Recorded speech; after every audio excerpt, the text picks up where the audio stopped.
Bismillahirrahmanirrahim. Welcome to my channel Learn Math with Sayyid Ali. So today we will be learning exponential function and how to graph the exponential function. So the basic exponential function is y is equals to a to the power x, where a is the base and x is the exponent.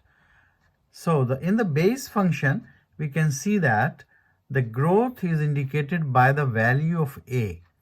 If a is greater than 1, the exponential function is tending to grow, or growth function, right? And if a value is in between 0 and 1, the exponential function will be decaying or reducing, right? So when we say that it's a growing function, we will also do one example. So if we see the example simultaneously, we can learn the facts which we have stated above for the exponent function. So example is y is equals to 2 to the times 3 to the power x plus 1 minus 1. So now we can see that what is my a, right? So this is my y equals to, right? And my original function is y is equals to 3 to the power x. So we have transformed y is equals to 3 to the power x. This is my base or the parent function, and I have transformed it to this, right? And now we will see each and every alphabet here is a transformed function, right? So we have transformed this y is equals to a to the power x in the form which is this, right? So how many variables we have? We have c variable, we have k variable, we have p variable, we have d variable. So if we know these values, like what is the value of c, what is the value of k, what is the value of p, and what is the value of d, we can talk about everything. When I say everything, that means the following question can be answered. What is a?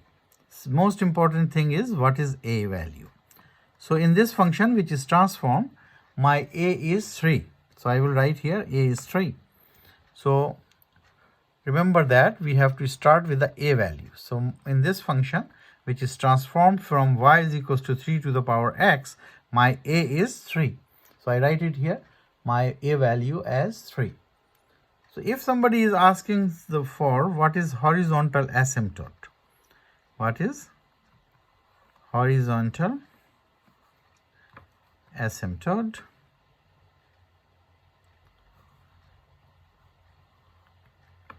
So horizontal asymptote is y is equals to d, and here I have my d value which is minus 1.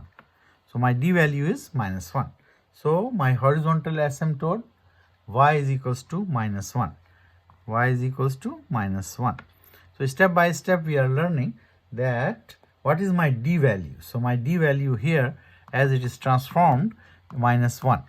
So now we go further and we see that it is a growth function. The exponent is growing. We have to choose among three things. Is it growing, is it decaying, or it is stabilized? So if a is greater than 1, function is growth, right, or growing. If a is in between 0 and 1, it is decaying. If a is equals to 1, then it is stabilized. So we have to be careful about the value of a. So my a value is 3. So it is greater than 1. I can also check this growing function if my c and k value have same sign. If my c and k value have same sign. Here my c is 2, right? So my c is 2 and my k value is 1. There is nothing before this, right? So my k value is 1, right? So my p value is also 1, right? Plus 1, right? And my d value is minus 1. I already wrote it. So my horizontal asymptote is this. Next, what I have to find out, choose from growth, decay, or so choose from growth, what the function is growing or decaying or stabilize, right? So who will decide this growth and decay or stabilize? The value of a. So this value of a here is stated separately, right? You can see this part. This will tell you what is the function going, or where this exponential function is heading to. So we have a value which is 3, which is telling me that it is a growing function, or growth is there, right? We will see in a minute what growth means, right? Then we can write the domain and range, and we can also find out the transformation, and we can also plot the curve, because we can make a table, right, for x and y value, which will help me to draw the exponent curve. So if I put x is equals to 0, what my y will be? So if x is 0, so my y will be 2 times 3 is 6, 6 minus 1 is 5, y will be 5. What if I put x is 1? So if my x is 1, that is 2. So 3 3 is a 9, 9 times 2 is 18 minus 1, which is 17. So if my x is 2, then 2 plus 1 is 3, 3 to the power 3, which will be giving me 53. You're right. So this is my basic table or value of table, right? And from this value of table, I can say that how my graph looks like, right, from this exponential curve. Let me check and let me draw it for a bit. In here I have some space, so I can show you how to draw it. So if my x is 0, my y is 5, right? So my y is 5 means 1 2 3 4 5, 1 2 3 4 5. My y is 5, right? And then when my x value is 1, somewhere here, right? So my y value is, oh, it's plus, sorry. So when my x is 0, my y value is 1 2 3 4 5 here. And when my x value is 1, my y value is 17, somewhere here up, right? So it will be going up in that way, right, across the y-axis and for the y-axis. And then if I draw the curve, I know that what is my domain and range, right? What is my domain and range? That is so my domain is also always x belongs to R. So my domain, I can write my domain, which is the x value, you're right. So my domain is always, right, I will write x belongs to, such that x belongs to R. So my real number, right? So, and if I go for my range, that is my y value, y coordinate. So I can see that my y coordinate or the range will be such that y is greater than minus 1, which is because what I have to see is my c value. So my c value is 2. When c is positive, y is greater than d, right? So y is greater than minus 1, whereas y belongs to d, real number R, right? So this is my range. If I have to look at my transformation, then I can see my transformation. Y is equals to minus 1 means this is my y is equals to minus 1, right?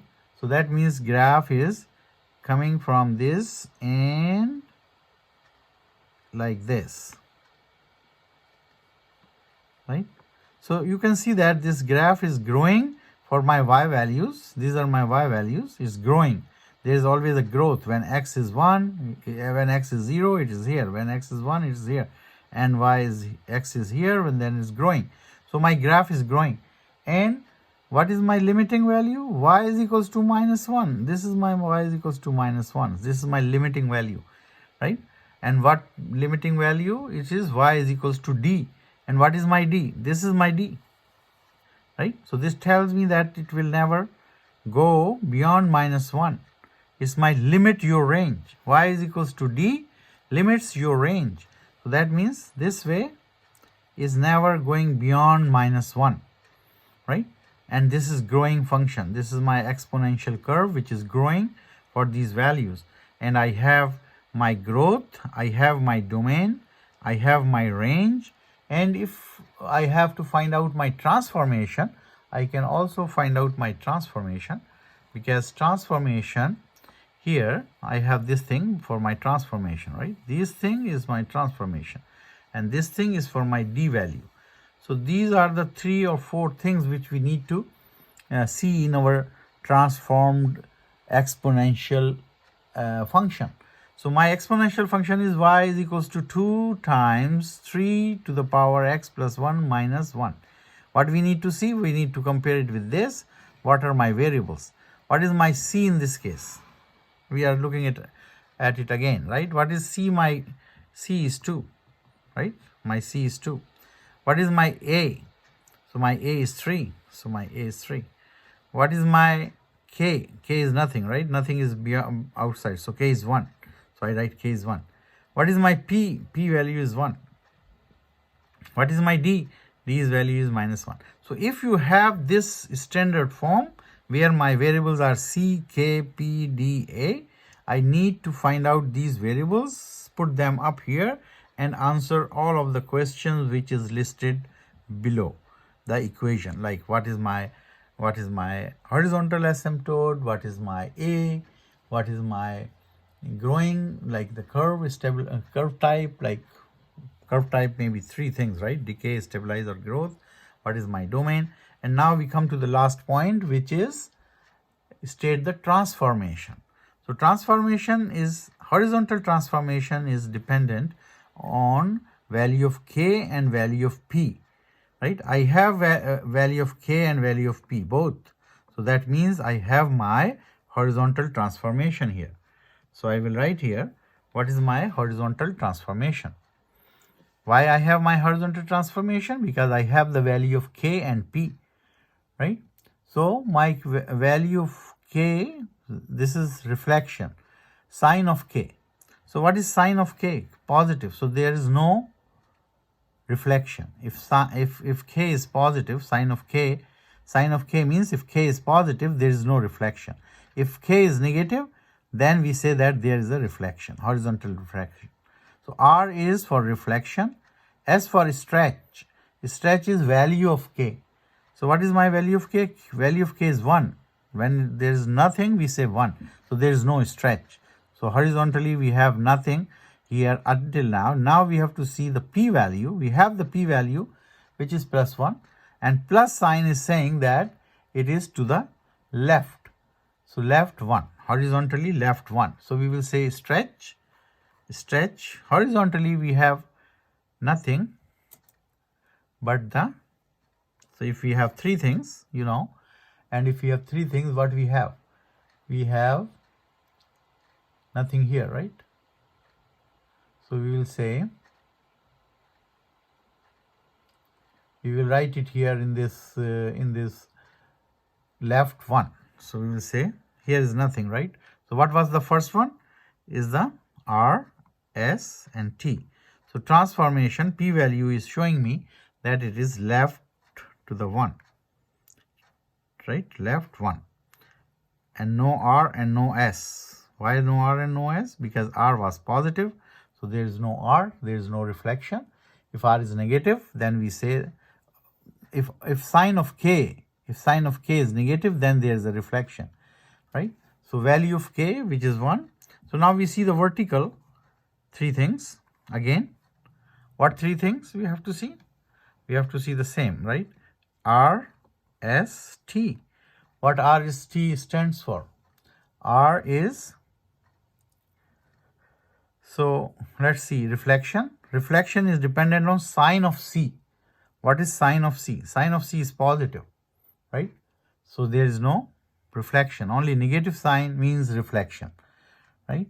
Now there is stretch. Value of C. What is value of C? Value of C is 2. So that means there is a stretch of 2. Stretch, vertical stretch of 2, right? And then T is sine and value of D. What is sine and value of D? So there is value of D, which is minus. Minus means it is down by 1. So down 1, right?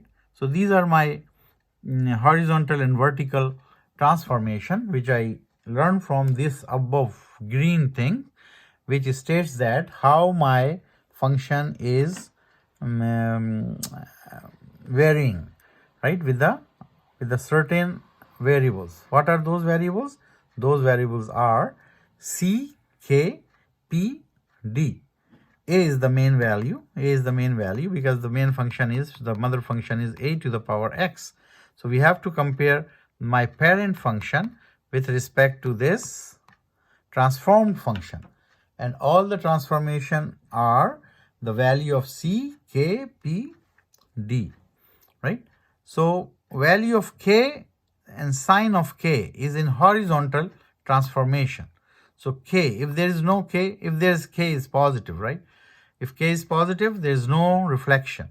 If k value is the stretch, horizontal stretch, and p value is the transformation, transverse, right? So transformation. So p value, this p value, right? Here we have p value. P value is 1, right? So it's left, right? So p value is plus 1, right? P value is plus 1. So it's the left one. And here we have, in the vertical stretch, we have to see the value of c. So value of c, right, which is the coefficient before a. So coefficient before a is 2. So my c value is 2. C value will determine my vertical transformation. My vertical transformation, right? So my sine is positive, so there is no reflection, was stretched by 2 and down by 1. So these are all my stretch and transformations for this function. We will do some more practice to understand fully the behavior of value of c, value of k, value of p, and value of d, and how we can draw the curve of an exponential function. So hope you like the video. If you like it, press the bell icon button to receive another video. Thank you for watching.